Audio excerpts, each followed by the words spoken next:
You sound, ladies and gents, it is your boy back at Sam. We're back in today for another video. Today's video, I'm going to be discussing West Brom's season, kind of a bit of a season review, just kind of my general thoughts. When I say a season review, we're not going to dive in deep. We're just kind of just a bit of a summary, kind of going all over the place. But smash the like button and subscribe if you haven't already to the channel. Lots of West Brom content coming your way. Right, where do I even start? I have to admit, I was sitting down thinking how I'm going to prep for this video. Where do I even start? And I have to admit, this season's been a complete roller coaster, and I think everyone will agree that with me. We've had three managers, we've had an interim manager, we've had a points deduction, and we've just about stayed up. If you'd have said that to me at the start of the season, I'd have laughed at you. I was feeling very optimistic at the start of the season. We started off so well, in the top two at times. I think we spent 14 days in the top two, which only a week and a half ago, that was more than Ipswich had been in the top two, which is just crazy in itself. And I just think how it kind of went from there is just absolutely mental. And sometimes you have to kind of look back and try and work out what exactly happened. And the managerial appointments were wrong. They didn't work out. The Ryan Mason thing, I understand what they tried to do there. They took a risk. But then the Eric Ramsey risk was, for me, something I don't think I'll ever be able to get over. The more and more I think about it, the more I think it's absolutely mental what they did.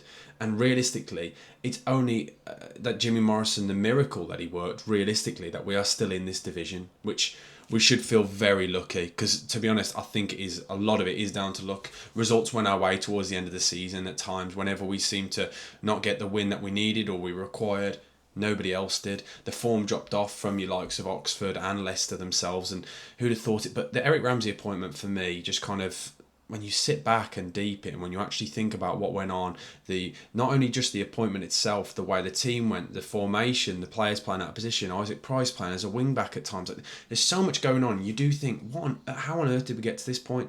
But overall, as a season, it's crazy to think that we kind of started and finished the season at the same kind of moment where it was very positive. We started off under Ryan Mason. He was absolutely flying. The football was great. There's a real feel-good factor within the squad. Then the same with Jimmy Morrison.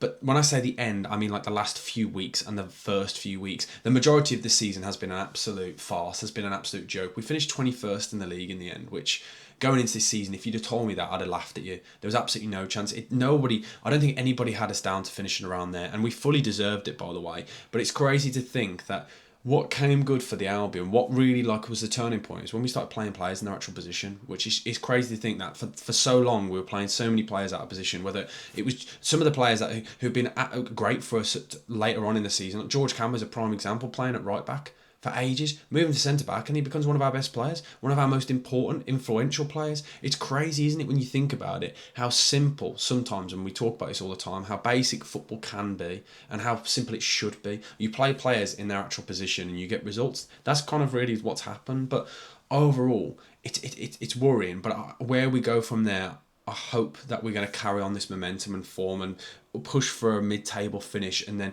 anything above that, an absolute Brucey bonus. I can't see us with this squad as well, because everyone kept telling me, rival fans, and this is the thing that I think a lot of people, this might resonate with you as well. So many people kept telling me this season, the big thing for the Albion, that the squad's too good to be where they are.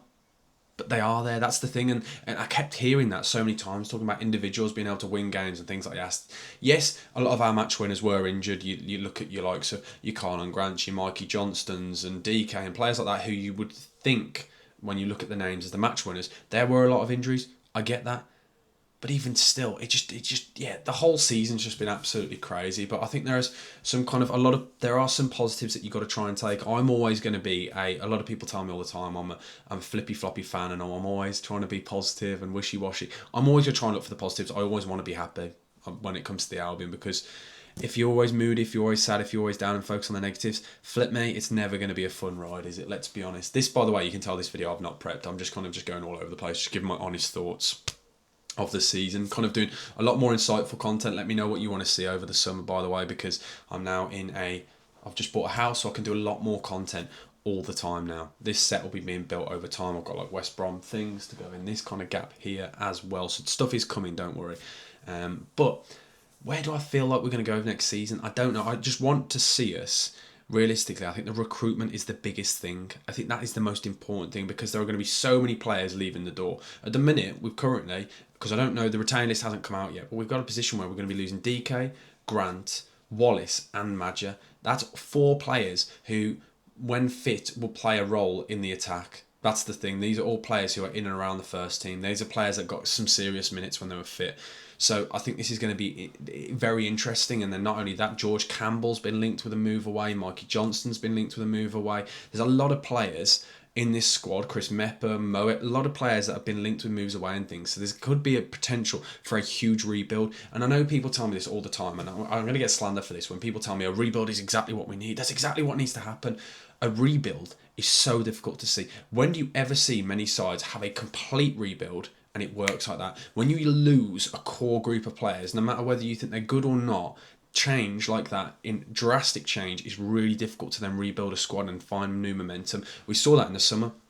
All the players we brought in a lot of players in the summer, and it took a long time for them to gel. And to be honest, a lot of them still haven't gelled in yet. Players like Alfie Gilchrist, you think about how many games he's actually played, and you think maybe, is it going to work out? I'm just looking now, he's played 13 games for the Albion this season and things like that. So he's made a lot of signings and things. There's a lot of change, and there's going to be even more. So I'm very intrigued and very interested as to where we go. I know we've seen today with the director talking about the fact there's going to be some recruitment, there's going to be some investment.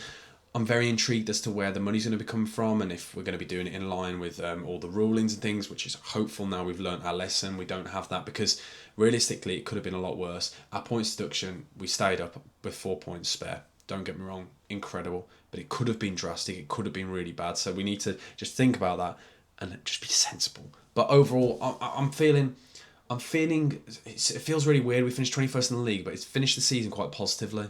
Do you get what I'm saying? Hopefully you guys will agree with me on this, and you might understand what I mean. The last little bit of the season, that like last 10 games has been really positive. 10, 11 games, I think it is.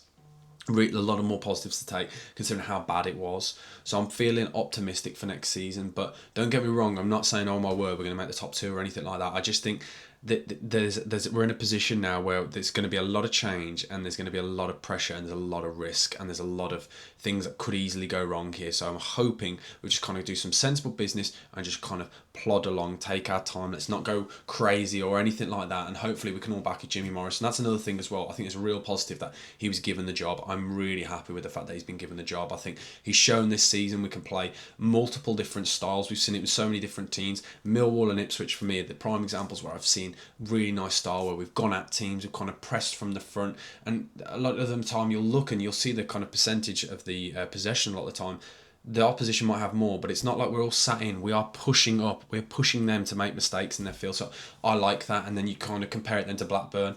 As much as Blackburn was a poor game and a poor result, it's shown that we can sit in, we can dig in. So I feel like we've seen the kind of different styles and the kind of different ways we're going to play, and that's a positive for me. I like the fact that a manager who can adapt, because that's why it didn't work with Eric Ramsey, refusing to adapt. But overall, a dreadful season, let's be honest. I'm glad it's over, but the fact that there is some positives to take, only small positives, don't get me wrong, there's something to take there, and hopefully we can take that into next season. So that's just like kind of just sitting back and just kind of give you my honest thoughts. There's going to be a lot more content. I'm going to be uploading daily now on this YouTube channel, long form wise. Obviously the shorts go out all the time.